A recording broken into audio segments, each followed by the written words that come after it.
In January of 2014, I walked out of Indiana a completely different engineer than I walked in there. Greg Palmer and his crew had given me something no office ever could. I could see the field in every drawing I touched, every instrument, every termination, every loop. I knew what it actually looked like in the real world now. And I was walking into Technip to put that on paper, back to the office, but nothing about how I saw this work was the same. Here's something most people don't know about this chapter. Technip's office was right across the street from my apartment. I walked to work every single day. LA Fitness was right next door. I was in that gym probably 6 to 7 days a week minimum. I had no commute, didn't have to use my car. I would just wake up, work out, walk across the street, and grind. After Indiana winters and that 19-day rotation, that felt like a completely different lifestyle. Simple, clean, focused, and I was about to need every bit of that focus. Technip started me out on vendor package reviews. The job sounds simple. Check the instruments against the client's approved vendor list and verify their specs match with the client's. But here's what nobody tells you. Vendors don't really care what you want. They build cookie cutter skids because they're in business to make money, not to do custom builds at the same price. So every single vendor package that came in had deviations, and every deviation is a change order. That's not a paperwork exercise, that's money, real money. And someone has to catch it before it costs the project way too much during the construction phase. It didn't take long before Technip figured out what I could do. I started marking up the master D-size P&IDs. You know, the ones that are in a large format printing, and they usually put them in the conference room or on a stick file with the piping team.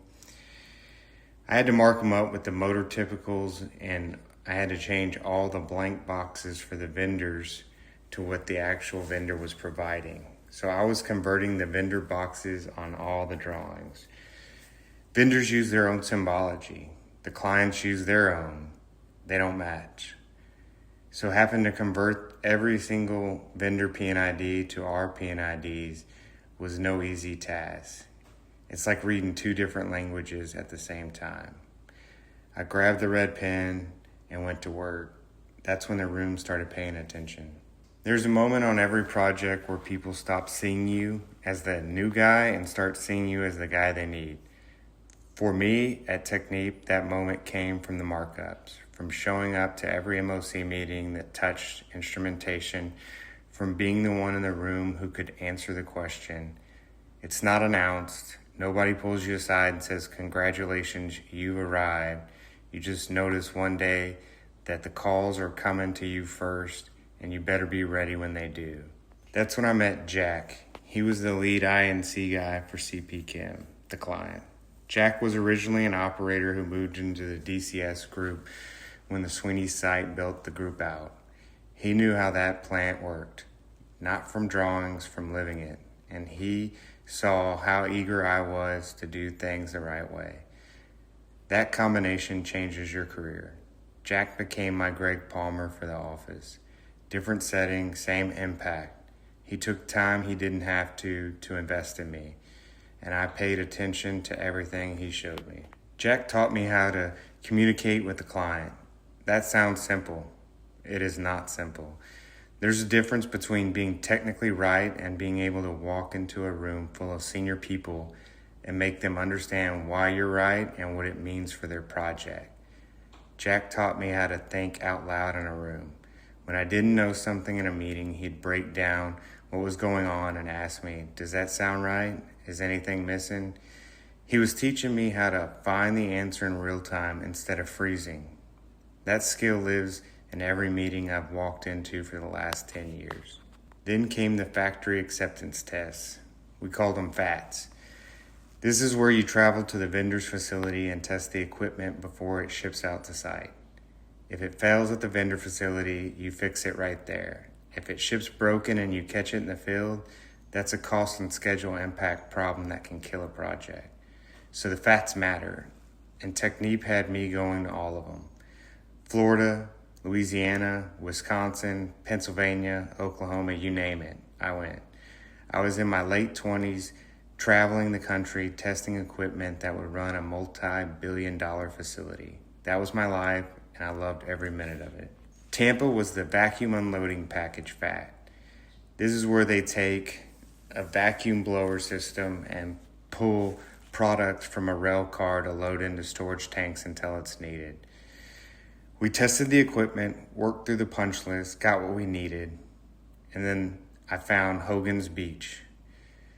If you know me, I'm a huge wrestling fanatic. I grew up in the Attitude Era with Stone Cold Steve Austin and The Rock. So I found Hulk Hogan's restaurant right there on the water. And I even took a picture standing out in front of that mural, hitting the Hulkster pose and thinking, man, this is the job. This is why I put the work in. The field gives you the hard days, but it also gives you the moments. Tampa was one of those moments. Baton Rouge was the Solidex loadout package FAT. If you know anything about the loadout area for a polyethylene unit, it's basically where they take the pellets from the silos and load them into rail cars. On that trip, I really got to know Tom. He was one of the CPChem operators that I ended up working a ton with at the site. You know, you'll learn a lot about someone when you're both staring at the same equipment, trying to figure out why it isn't doing what it's supposed to do. By the end of that FAT, Tom and I had built the kind of trust you only build when you're solving real problems together, the kind that carries over to the field. At the end of the Baton Rouge Solidex FAT, I decided to cancel my flight home. I didn't want to sit at the airport, wait for a flight just to fly back home and then get a taxi to drive me back to my apartment. Tom had driven there, and so I decided to drive back with Tom to Houston. We didn't have any agenda, no deadline. It was just the two of us sharing war stories all the way back. Those are the moments nobody puts on a resume, the conversations that happen between the job sites, the ones that actually build the relationships. Back in Houston, every MOC meeting that touched instrumentation, I was a part of it. The management had changed. Every deviation, every scope question, every time something changed on the project that affected an instrument or a control system, I was the voice in that room. I went from being the new guy reviewing vendor packages to being the instrumentation representative at the table. That doesn't happen because someone hands it to you. It happens because you show up prepared every single time until there's no question who they're going to call. Then came the meeting, the one nobody wanted to go into. Technip had identified a list of scope changes that we believed were legitimate change orders. Work the client was asking for that was outside the original contract scope. And somebody had to go present that to CPChem's project leadership and get them approved. I was 30 years old. There were at least 10 people on the CPChem side of that table, all senior level. Most of them were managers and the project director, the person with the final say on everything. Most of the leads and managers on my own team were 45 and older, and I was the one standing up. I had done the work, pulled every email, every meeting note, every piece of documentation I could find that supported our position. When they pushed back, I had the paper trail. When they questioned the scope, I had the evidence. Change order after change order, I got approved. That meeting earned me more respect than any drawing I ever marked up. Not because I was the smartest person in the room. I wasn't, but because I had done the work that nobody could argue with. Preparation doesn't guarantee winning, but walking in unprepared guarantees losing. When we walked out of that building, Jack didn't need to say much. The look said it. You walked in that room at 30 years old and held your ground in front of the project director and his entire team, and you got it done. Jack had been bailing me out in meetings for 2 years, teaching me how to think on my feet, how to communicate under pressure, how to hold my position without being combative. That change order meeting was the moment I found out if any of it had stuck. and it definitely had. Through all of it, the FATs, the meetings, the late markups, I came home to the same apartment every night. Hillary, the two boys, that was the anchor. That was the reason Columbia was a no. That was the reason Indiana had an end date. No matter how complex the project got or how much pressure was on at work, I walked across that street every evening to my family. That simplicity kept everything in perspective. The work matters, but it doesn't matter more than the people waiting for you at home. On June 26, 2014, Hillary and I got married. A friend of hers who was a judge made it official. We didn't have a ceremony, no big production, just two people at their apartment complex with those who mattered, making it real. And that's how we've always done things, simple and true. 2 years into this chapter, walking to work 6 days in the gym, FATs across the country, change order meetings with project directors, and this was the moment that anchored all of it. She was already my partner in everything. June 26th just made it official. Some people don't know this story, but our reception was actually at Wade Phillips' house. If you know football, you know the name. NFL coaching legend. But what you don't know unless you've been in that man's presence is how genuine he and his wife Lori actually are. Wade came to my boys' games all through middle school and high school, not because he had to, because that's who he is. Some people are just built different. Wade and Lori are two of those people, and having that reception at their house was one of the moments you don't fully appreciate until years later. Technip put the list out for CPChem to sign off on who was going to the field when the construction phase kicked off. My name wasn't on that list. I don't know if it was an oversight or a decision, but it doesn't really matter because Jack saw the list and Jack walked straight into the project director's office and told him that I needed to be on that list. His project director made it happen. That's what a real mentor does, not just teaching you in the room, going to bat for you when you're not in the room. I owe Jack that field assignment and everything that came from it.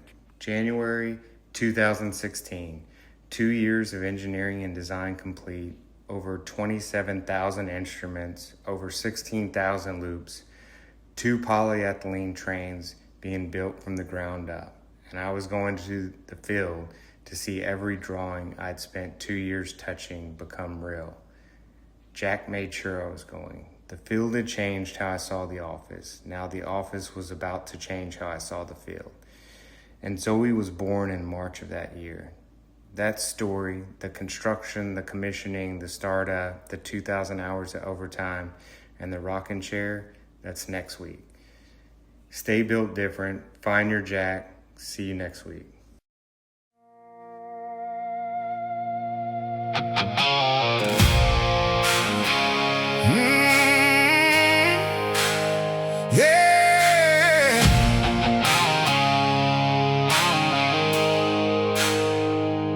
January 2014, back inside the office doors.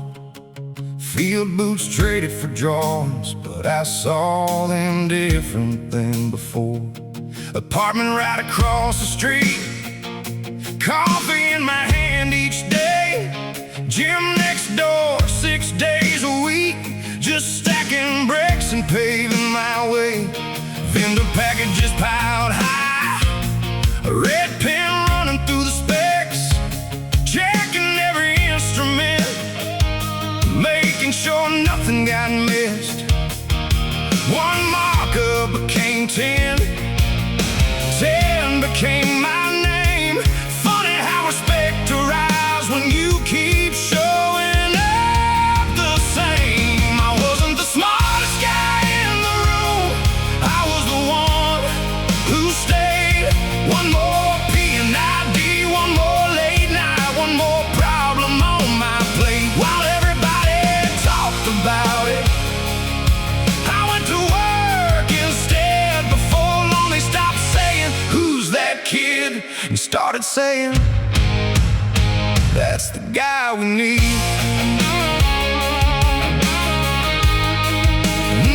That's the guy we need.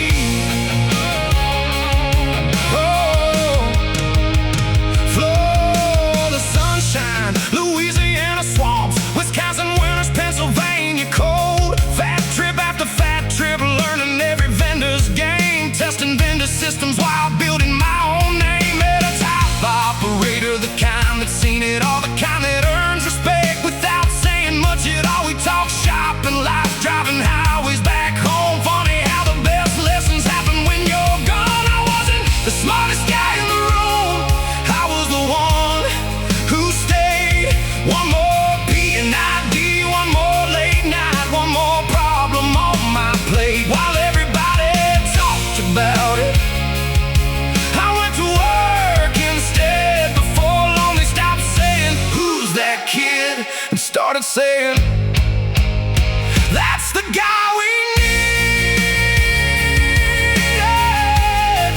Oh, that's the guy we need.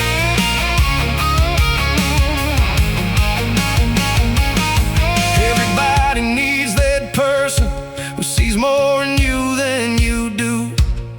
That mentor who keeps pushing when you're still trying to break through.